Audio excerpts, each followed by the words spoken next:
What if I told you that Chandragupta Maurya you learned about in school isn't who he was? Did you know most of our history books in school were written by colonial historians and foreign accounts, while our education system ignores our Indian literary sources? James Mill, who never visited India, wrote 6 volumes on Indian history, yet he claimed Indian society was morally degraded. Why did they do this? Many early historians didn't believe that civilization existed before 4000 years, so they tried to fill vast Indian history in shorter timeline. But now, excavations show it existed far more before than we thought. Unfortunately, the old age curriculum is still followed widely. I would like you to go through this beautifully researched article, link in description.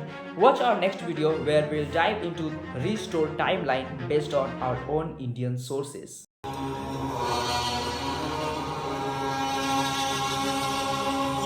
Aryabhatta, the renowned Indian mathematician and scientist, calculated the dates of the Mahabharat war to 3138 BC. The death of Sri Krishna 36 years later marked the beginning of the Kali Yuga. According to the Puran, after the war and the birth of the king Parikshit, the Brihadrath dynasty ruled for 1000 years, followed by the Pradyot dynasty for 138 years. Shishunag then took the throne in 2000 BC with 10 kings including Haryangs reigned for 362 years. This also tells Bimbisar was contemporary to Buddha.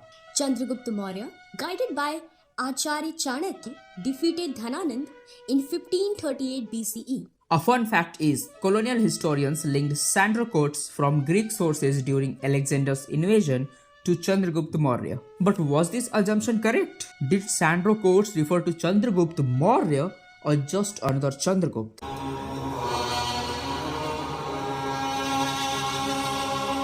Did you know that Sandrocottus, often thought to refer to Chandragupta Maurya, doesn't match Greek records mentioning Maurya? The Greeks never mentioned Chanakya or Dhananand, who are central figures in Chandragupta Maurya's story. Surprisingly, by Greek accounts, Alexander had more fear for the Gangadharai than Magad. But who was Gangadharai? And if Sandrocottus is in the Chandragupta Maurya, who is he? After the Mauryan Empire fell in 1401, the Shung and Kanva dynasties ruled for 157 years. They were followed by the Satavahana Empire for 450 years, and then by 7 contemporary races for 67 years. The Kila Yavanas ruled next for 106 years, succeeded by the non-Kshatriya Gupta dynasty during Alexander's invasion in 326 BC. So Sandrocottus, mentioned by Megasthenes, was likely Chandragupta I, the first emperor of the Gupta dynasty. Is this a coincidence or a fact? Check out this article in the description and stay tuned for more insights.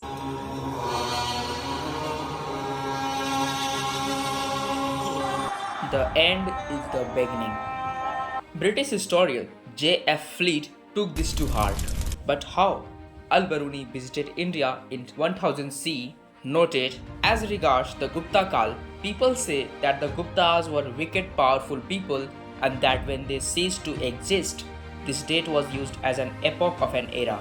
He clarified that Gupta Kal started 241 years later than the Saka Kal, which began in 78 CE, placing the end of Gupta dynasty in 319 CE.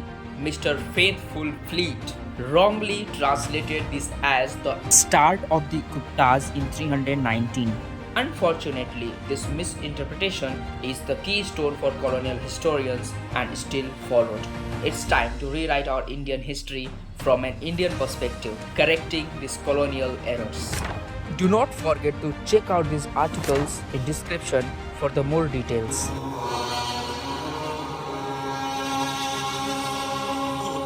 Why these shows are wrong. Chanakya never knew Alexander. Here's why. Sandrocottus came from humble beginnings. The exact birth details of the Chandragupta Maurya are disputed while the Chandragupta I was non-Kshatriya. Alexander feared King Xandrames, who some colonial historians think was Dhananand.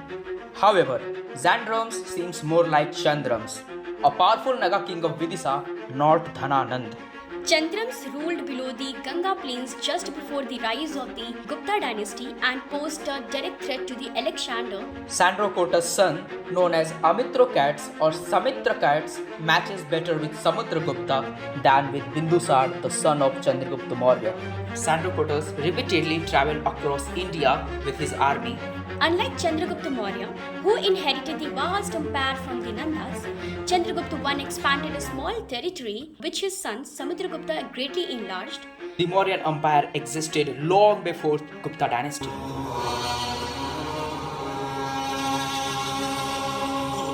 In our previous videos, we explored the distorted timeline of Indian history. There are many questions which still need deep research, as our history mostly comes from the colonial accounts. We need to rewrite our history books and include ancient plays and literature to uplift our society. But why is knowing Bharat's history so important? Robert or Henlin said,